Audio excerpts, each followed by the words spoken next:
My name is Lauren Miles, and I've spent the last 6 years as a cybersecurity architect at Carthage Systems, a mid-sized defense tech firm in Boulder. Today, I'm watching the man who tried to frame me walk into HR with the confidence of someone who thinks he's getting a promotion. What he doesn't know is that in exactly 7 minutes, HR will open an email archive. I helped them decrypt one that will change everything. He wanted to play dirty. So I played smarter. I could almost feel sorry for him. Almost. The way Brent Mallory struts down the hallway toward the HR conference room. You'd think he was walking the red carpet at a Hollywood premiere. His expensive charcoal suit looks freshly pressed. His leather shoes gleam under the fluorescent lights. And that self-satisfied smile hasn't left his face all morning. I duck behind the corner as he passes, not wanting to spoil the surprise. My heart pounds against my ribcage, but I force myself to breathe steadily, counting down the seconds until justice finally arrives. 6 years. That's how long I've dedicated to Carthage Systems, building security protocols that protect some of the most sensitive defense technology in the country. At 34, I'd established myself as the go-to problem solver whenever a sophisticated threat appeared on our radar. I wasn't just good at my job, I was exceptional. The kind of exceptional that should have earned recognition, promotions, and the respect of everyone in the company. Instead, I became the perfect target for an ambitious fraud with connections but no technical skills. When Brent first transferred from business development to head our cybersecurity team 8 months ago, I tried to give him the benefit of the doubt.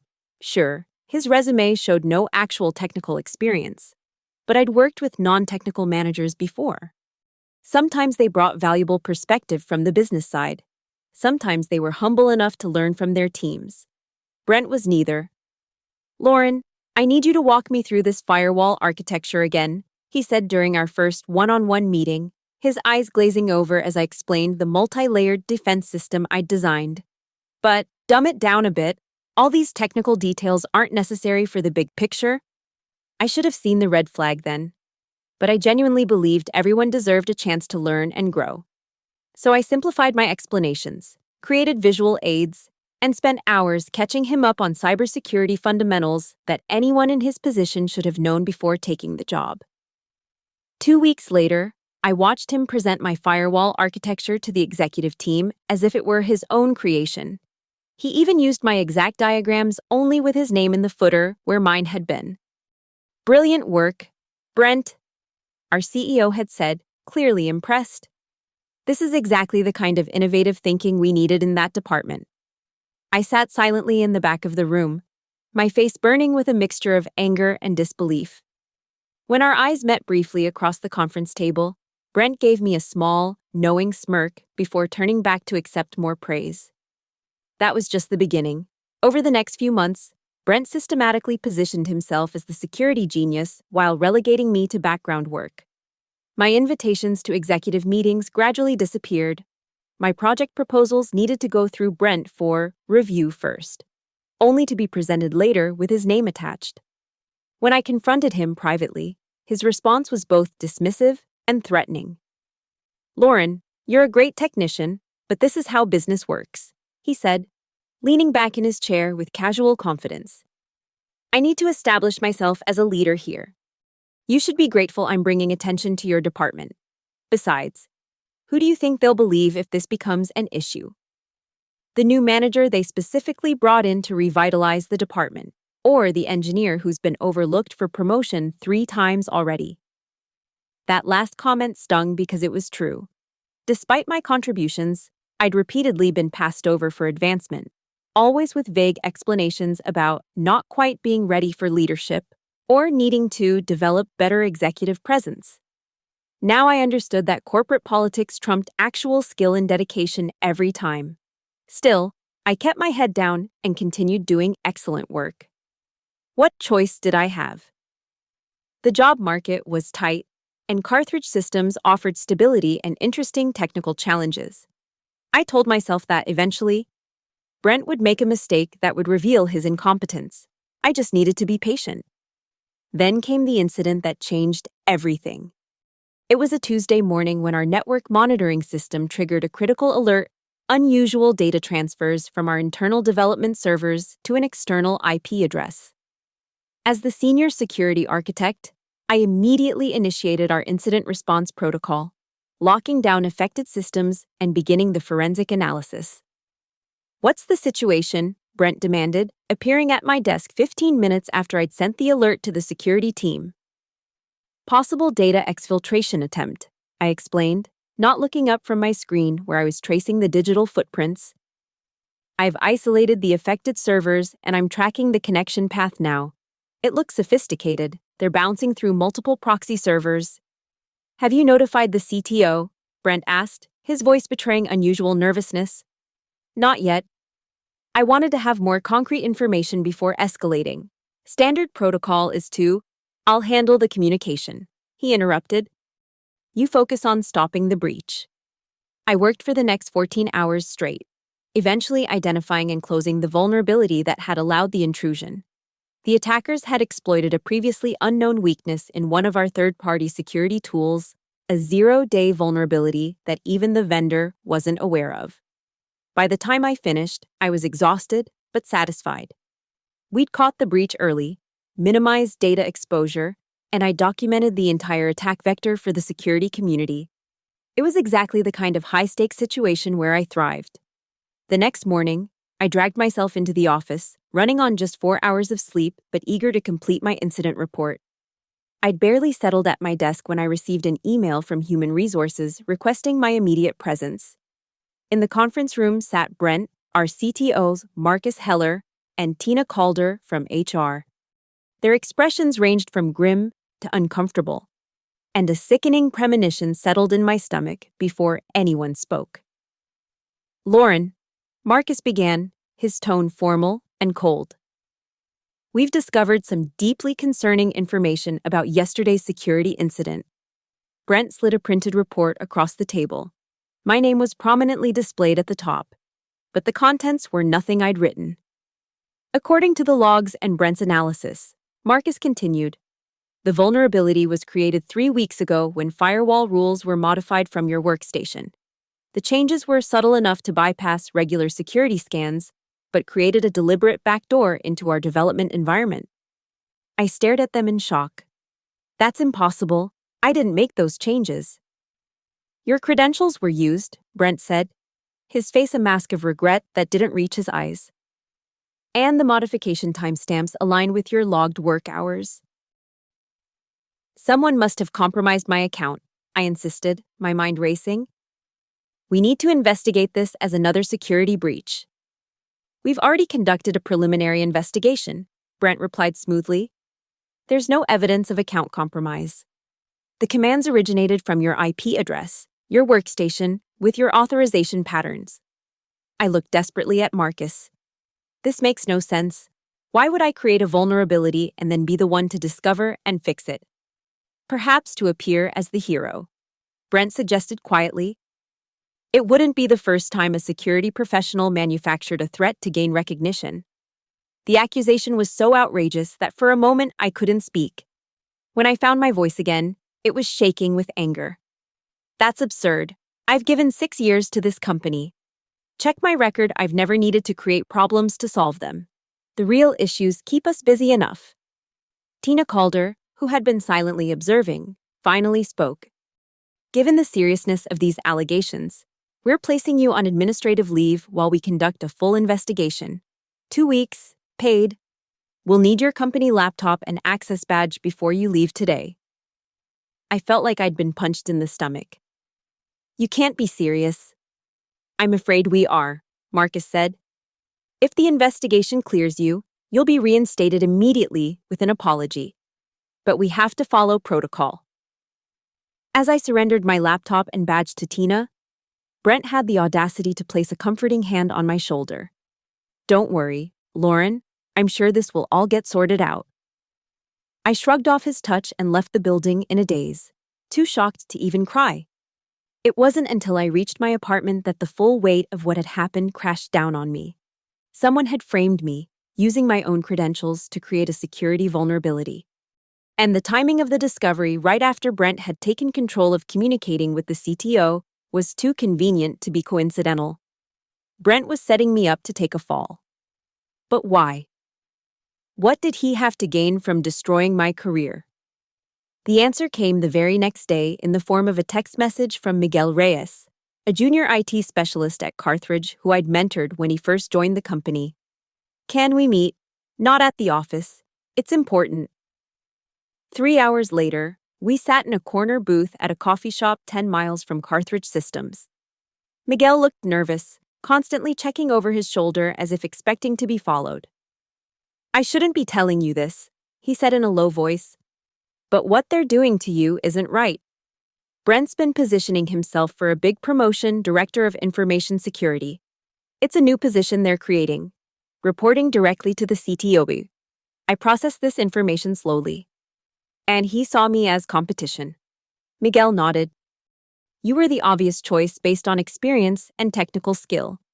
But Brent has connections. He plays golf with Marcus and the CEO. He needed to eliminate you from consideration.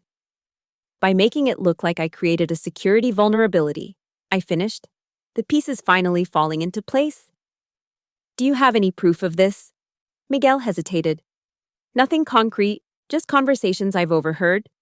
But, he paused, then continued more quietly. I did see something strange when I was helping with IT maintenance last week. Brent asked me to troubleshoot his email syncing issues.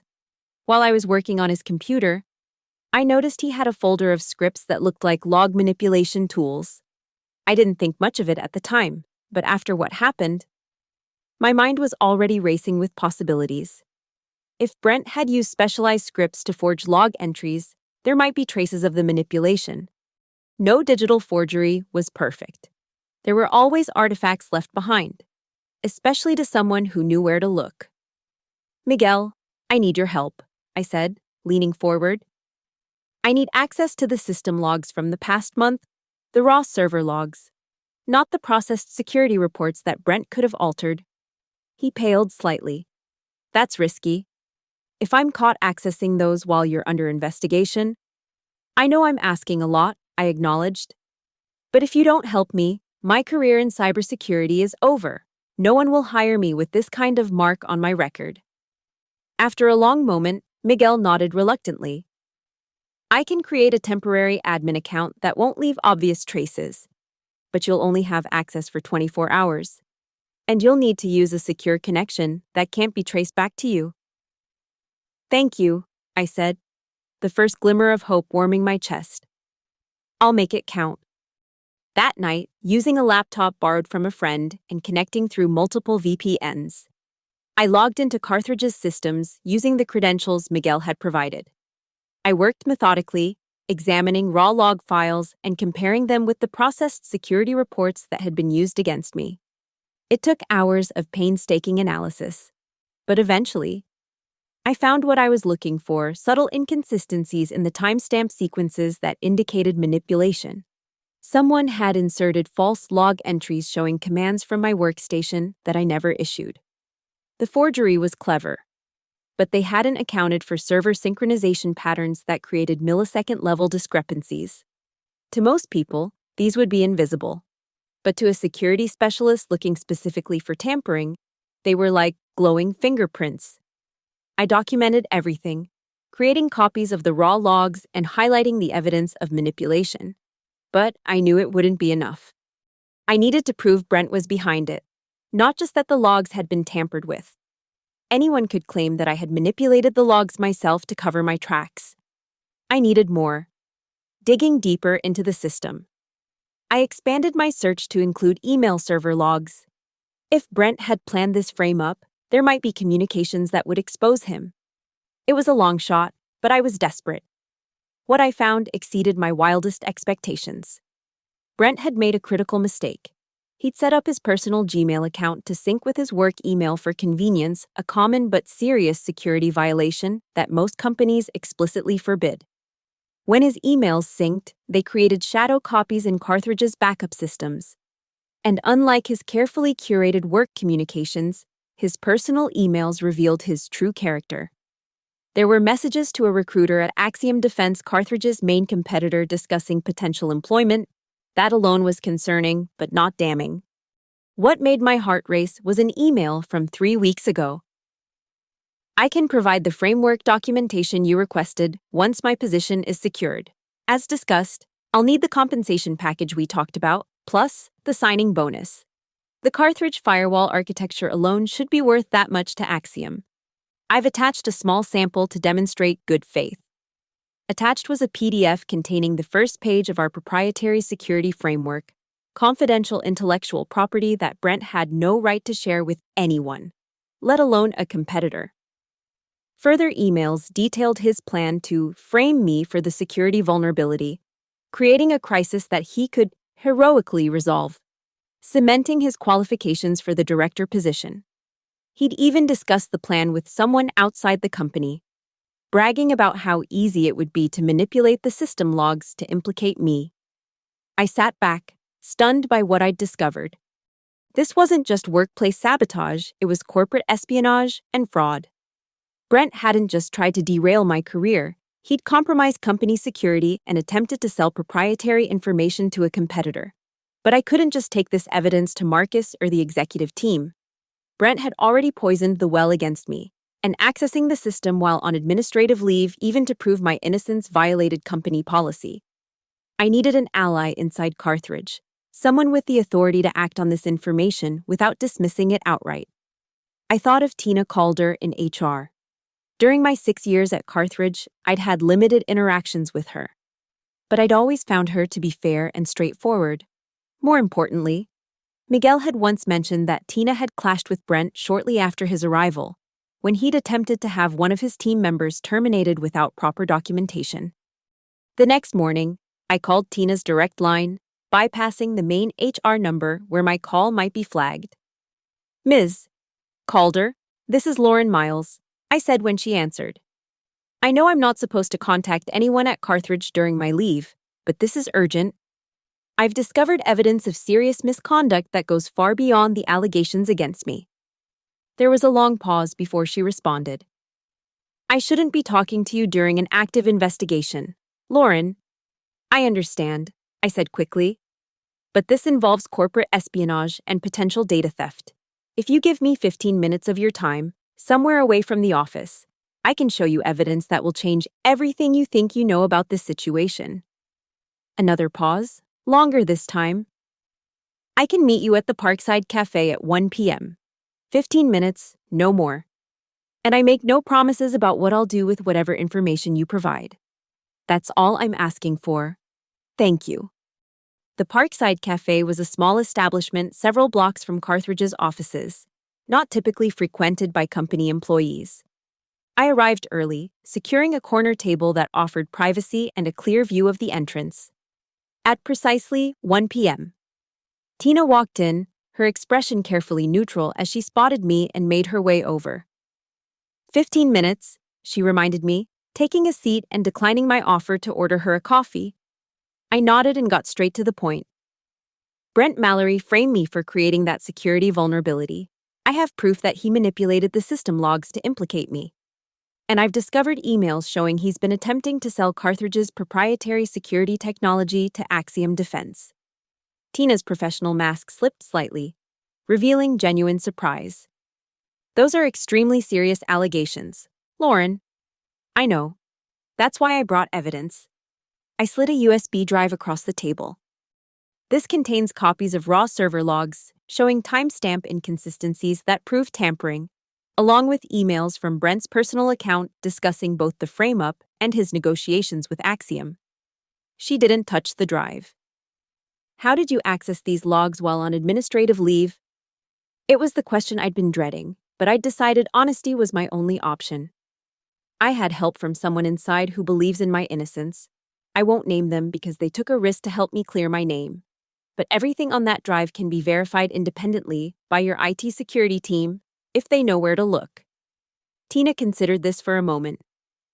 "You realize that accessing company systems while under investigation could result in immediate termination, regardless of your innocence in the original matter."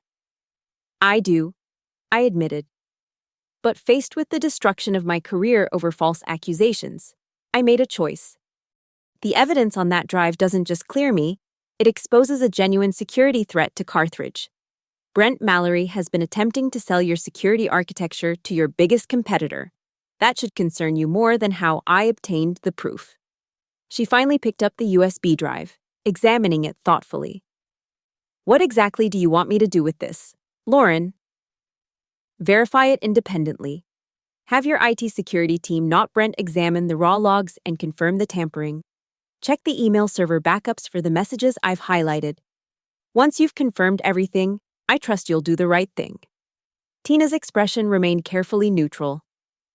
And if we can't verify your claims, then I'll accept whatever consequences come my way, I said firmly.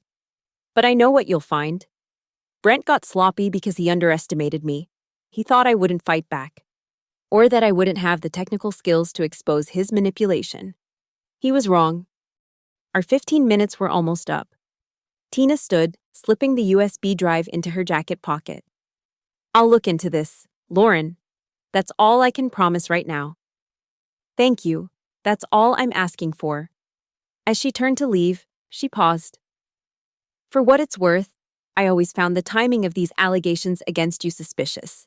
You've had an impeccable record for 6 years, and suddenly you're compromising our systems right when a new management position is being created. It never quite added up. With that small acknowledgement, she left, leaving me to wonder whether I'd just saved my career or guaranteed its end. The next 4 days were the longest of my life.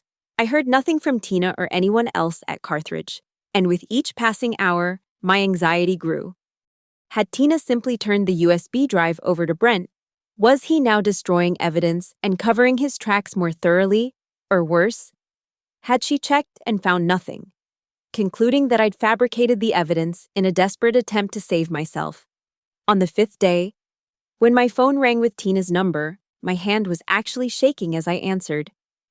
Lauren, we need you to come in tomorrow morning at 9 a.m., she said without preamble. Conference room B. Have you verified the information I gave you? I asked, trying to read her tone. We'll discuss everything tomorrow, she replied, maddeningly professional. Just be there at 9. The call ended before I could ask any more questions, leaving me to another sleepless night of uncertainty. I arrived at Carthridge's offices the next morning 30 minutes early, my stomach in knots. The security guard at reception seemed surprised to see me, but, after checking something on his computer, handed me a temporary visitor badge without comment. It felt strange walking through the familiar hallways as a visitor, catching curious glances from colleagues who clearly hadn't expected to see me back so soon, if at all. When I reached conference room B, the door was closed. I hesitated, then knocked softly. Come in, called Tina's voice from inside. I opened the door to find Tina seated at the conference table alongside Marcus Heller, our CTO, and Jeffrey Vaughn, Carthridge's legal counsel. Their expressions gave nothing away. Lauren, thank you for coming in, Tina said formally. Please, have a seat. I sat down across from them, my mouth suddenly dry. I appreciate the opportunity to discuss what I found. Marcus leaned forward, his expression grave. Before we begin, I want to be clear that this meeting is being recorded, and anything you say may be used in subsequent legal proceedings. Do you understand? My heart sank. This sounded like the prelude to termination, possibly even legal action against me for unauthorized system access. I understand, I managed to say. Jeffrey Vaughn, the lawyer, slid a document across the table. This is a non-disclosure agreement regarding everything discussed in this meeting. We'll need you to sign it before we proceed. With trembling hands, I read through the document. It was indeed a standard NDA, prohibiting me from discussing anything revealed during the meeting with anyone outside the room. I signed it, wondering what bombshell they were preparing to drop. Once I'd returned the signed document, Tina opened a laptop in front of her. Lauren, following our meeting last week, I asked our senior IT security team reporting directly to me, not to Brent Mallory, to investigate your claims independently. They've provided a comprehensive report which I'd like to discuss with you now. She turned the laptop around so I could see the screen, which displayed a technical analysis document. As I scanned the first page, my breath caught in my throat. The heading read, confirmation of log manipulation and email evidence in the Miles investigation. Our team has verified everything you claimed, Tina continued, her voice now warmer than before. The system logs were indeed manipulated to create false records of actions from your workstation.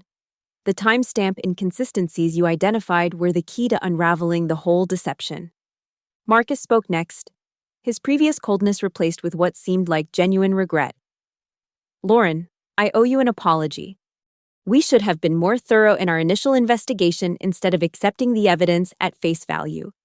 Your 6 years of exemplary service should have earned you the benefit of the doubt. I felt a wave of relief so intense, it was almost dizzying. Thank you for taking the time to verify the truth.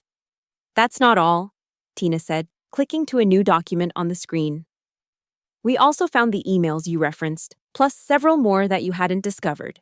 Brent has been in negotiations with Axiom for months, gradually providing them with increasing amounts of proprietary information. Jeffrey Vaughn cleared his throat.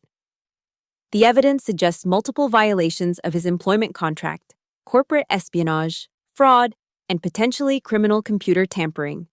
We're preparing to take appropriate legal action. Where is Brent now? I asked, suddenly realizing he wasn't present for this meeting. The three exchanged glances before Marcus answered. He doesn't know about our investigation yet. Based on the emails we found, he's expecting to be called in today for what he believes will be the announcement of his promotion to Director of Information Security. He's scheduled to meet with us at 11 a.m. We wanted to speak with you first, Tina explained. To clear your name officially and discuss next steps. I sat back, trying to process everything. So I am reinstated, effective immediately, Marcus confirmed, with a formal apology from the company and appropriate compensation for the distress caused, but we'd also like to offer you something more. He slid another document across the table, a job offer. As I scanned it, my eyes widened. It was for the Director of Information Security position, with a substantial salary increase and expanded responsibilities. You were always the most qualified candidate, Marcus said simply.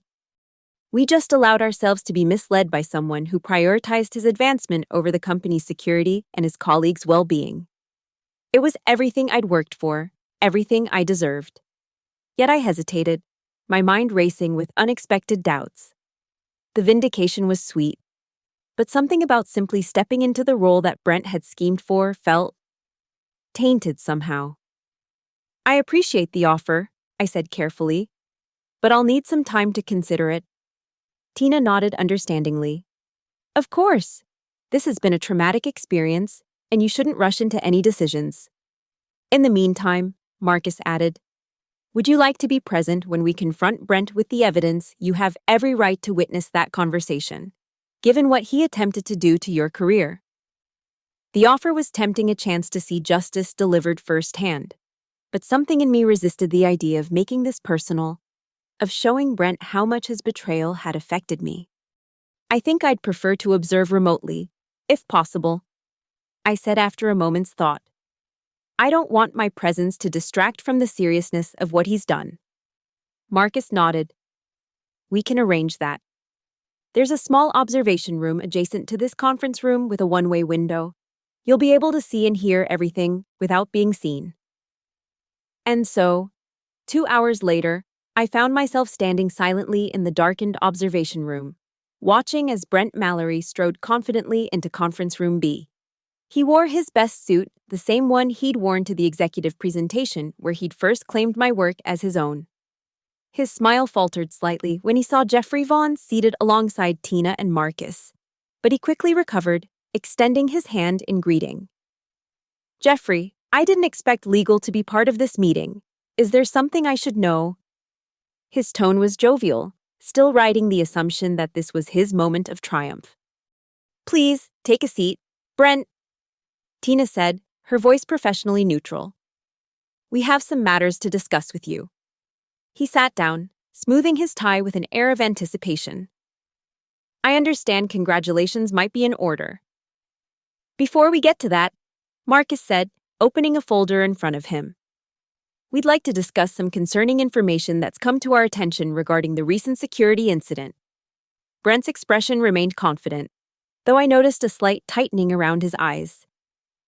Of course, as you know, I've been leading the investigation into Lauren Miles's actions. It's unfortunate when a talented engineer makes such a serious misstep. But we're not here to discuss Lauren Miles. Tina interrupted, her voice suddenly sharp. We're here to discuss log manipulation, fabricated evidence, and corporate espionage. The color drained from Brent's face so quickly it was almost comical. I'm not sure I understand. Marcus turned his laptop around, displaying the same technical analysis I'd seen earlier. Our security team has conducted a thorough investigation and discovered that the logs implicating Lauren were manipulated. The commands allegedly issued from her workstation were actually inserted into the logs after the fact, using a sophisticated script that we've traced back to your computer. That's absurd, Brent stammered, his confidence evaporating. Someone must have accessed my computer, maybe Lauren herself. We also discovered these, Tina continued relentlessly, pulling up the emails between Brent and Axiom Defense. Emails from your personal account, discussing the sale of Carthridge's proprietary security architecture to our primary competitor. Emails in which you explicitly outline your plan to frame Lauren and position yourself for promotion. Brent's face had gone from pale to ashen. Those emails are they must be. You can't possibly. They're authenticated, Brent, Jeffrey Vaughn said coldly. We've verified the digital signatures and server timestamps. They're real, and they're damning. This is a misunderstanding, Brent insisted, desperation creeping into his voice. Those emails were a sting operation. I was trying to catch Axiom attempting corporate espionage. I should have informed you, but I wanted concrete evidence first. Marcus shook his head. The emails date back 6 months. Brent, long before you moved to the security team. And they include detailed personal banking information for transferring your signing bonus. This wasn't a sting operation. And as for framing Lauren, Tina added, pulling up another email. This message to your friend David Keller rather explicitly states, and I quote, "Once I pin this vulnerability on Lauren, the director position is as good as mine. The best part is, she's too naive to play office politics. She actually thinks technical skill matters more than connections." From my hidden vantage point, I watched as Brent's expression shifted from desperate denial to calculating assessment. He was weighing his options, looking for an escape route. Look, he said, leaning forward with an attempt at reasonableness. I made some mistakes in judgment. The pressure to perform in this role has been intense, but I've delivered results for Carthridge. The security protocols I've implemented have prevented numerous potential breaches. Surely we can come to some arrangement that acknowledges both my errors and my contributions? Jeffrey Vaughn's expression hardened. Your contributions were largely the work of Lauren Miles and other team members, which you claimed as your own. And your errors include corporate espionage, fraud, and computer crimes that could carry serious legal penalties. What do you want from me? Brent asked, his voice now barely above a whisper. Your resignation, effective immediately, Marcus stated flatly. A signed admission of your actions, and your full cooperation with our investigation into exactly what information you've already provided to Axiom. And if I refuse, then we press charges. Jeffrey said simply, the evidence is overwhelming. Brent, this isn't a negotiation. It's an opportunity to mitigate the consequences of your actions. I watched as the last vestiges of Brent's arrogance crumbled. His shoulders slumped.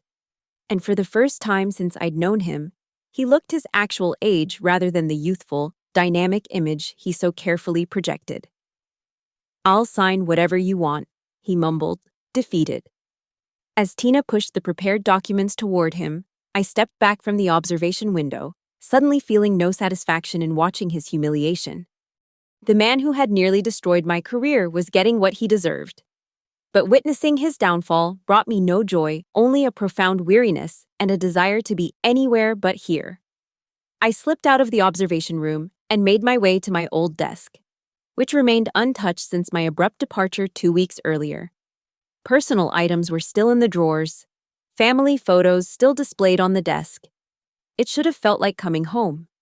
But instead, It felt like returning to the scene of a betrayal that had fundamentally changed me. Miguel spotted me from across the open office and hurried over, his expression a mixture of relief and apprehension. "Lauren, you're back. Does this mean—" "I've been cleared completely," I confirmed, giving him a tired smile. "Thank you for your help. I couldn't have done it without you." He glanced around nervously. "And Brent. Being escorted out of the building as we speak, I imagine." Miguel's relief was palpable. "Good. He was toxic for the whole department. Things will be better now that you're back in charge." I didn't correct his assumption that I'd accepted the director position. Instead, I began gathering my personal items into a cardboard box I'd found by the supply closet. "What are you doing?" Miguel asked, confusion replacing his relief. "I need some time to think," I told him. "I've requested a few days of personal leave before making any decisions about my future here." The truth was, I'd already made my decision. The vindication of proving my innocence was important. But the experience had shown me something about Carthridge's culture that couldn't be unseen. In a truly healthy organization, Brent's manipulation would have been caught much earlier. The readiness with which everyone had accepted my guilt, despite years of exemplary service, revealed a fundamental flaw in the company's values. 3 days later, I declined the director position and submitted my resignation. Marcus was stunned, making increasingly generous counteroffers in an attempt to keep me, but my mind was made up. The trust had been broken, and no amount of money or authority could repair it. What I didn't tell Marcus was that I'd already accepted an offer from Veritas Sec, a Seattle-based startup focused on ethical AI and security. Their founder, Dr. Elaine Chen, had been trying to recruit me for over a year. And when I called to tell her what had happened at Carthridge, she immediately offered me the position of CTO with complete authority to build my security team and culture from the ground up. "We need someone with both technical brilliance and moral compass," she told me. "Someone who understands that security isn't just about protecting systems, but about building trust. Your experience makes you even more valuable to us." My last day at Carthridge was surprisingly emotional. Despite everything that had happened, I'd formed genuine connections with many of my colleagues. Miguel organized an impromptu goodbye gathering where even Marcus showed up, still clearly disappointed by my decision, but respectful of it. "Carthridge is losing its best security mind," he told me privately. "But I understand why you need to go. Just know that there will always be a place for you here if you ever change your mind." I thanked him sincerely, but knew I wouldn't be coming back. It was time for a new chapter. Seattle welcomed me with its characteristic misty rain and the promise of fresh beginnings. Veritas Sec's offices overlooked Puget Sound, the ever-changing waters a constant reminder of the fluid nature of security challenges. Dr. Chen gave me free rein to build my department as I saw fit. And I took the opportunity to create the kind of team I'd always wanted to be part of, one based on collaboration, transparency, and merit rather than politics and self-promotion. My first hire was Miguel Reyes, who had reached out a month after my departure to say he was looking for new opportunities. My second was Tina Calder, who had grown disillusioned with Carthridge's management after my case and was eager to help build a more ethical corporate culture. Together, we assembled a diverse team of brilliant, principled security professionals who shared our vision. Under my leadership, Veritas Sec quickly established itself as an industry leader in ethical security practices. Our framework for AI systems protection became the gold standard, adopted by companies worldwide. I found myself invited to speak at conferences, contribute to international security standards, and mentor the next generation of cybersecurity professionals. 6 months after leaving Carthridge, I was preparing to deliver the keynote address at Secure Tech, one of the industry's most prestigious conferences. As I reviewed my notes backstage, a familiar voice behind me nearly made me drop my tablet. "Hello, Lauren?" I turned to find Brent Mallory standing there, looking markedly different from the confident executive I remembered. His expensive suit had been replaced by more modest attire, and the arrogant smile was gone, replaced by an expression of genuine humility. "Brent, I acknowledged, fighting to keep my voice neutral. I'm surprised to see you here. I'm not speaking or anything, he clarified quickly. Just attending. I'm working as a security consultant now, small clients. Basic implementations. Starting over, essentially. I wasn't sure what to say. Part of me wanted to walk away without another word, but something in his demeanor stopped me. What happened after I left Carthage? What you'd expect, he said with a rueful smile. The legal team decided not to press charges in exchange for my full cooperation in recovering all the information I'd shared with Axiom. Once that was done, I was blacklisted from most major tech companies. It was a deserved wake-up call. I studied him, looking for signs of the manipulative character I'd known, but saw only resignation and what appeared to be genuine regret. I owe you an apology, Lauren, he continued when I didn't respond. What I did to you was unforgivable. I let ambition override ethics, and I nearly destroyed someone else's career to advance my own. There's no excuse for that. No, there isn't. I agreed, unwilling to make this easier for him. I know you have no reason to believe me, but I'm trying to change, to rebuild my life with honesty this time. He hesitated, then added, Your keynote today about building security cultures based on transparency and collaboration, it's what drew me to this conference. I wanted to hear from someone who got it right, someone I should have learned from instead of trying to undermine. Before I could respond, a conference organizer appeared to escort me to the stage. Ms. Miles, we're ready for you. I nodded, then turned back to Brent. I have to go. Of course, he said, stepping back. Thank you for listening. That's more than I deserved. As I walked toward the stage, he called after me softly. You've built something remarkable at Veritas Sec. It's what Carthage should have been. Standing at the podium minutes later, facing an audience of over 1,000 security professionals, I spotted Brent sitting quietly in the back row. Our eyes met briefly before I began my address.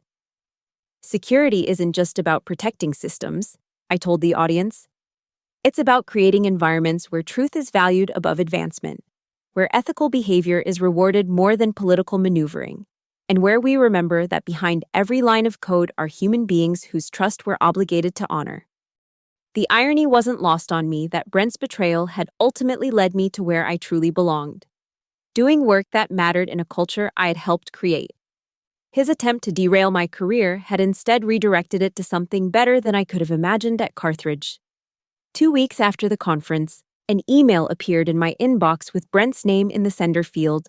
I almost deleted it unread, but curiosity won out. Lauren, it began simply.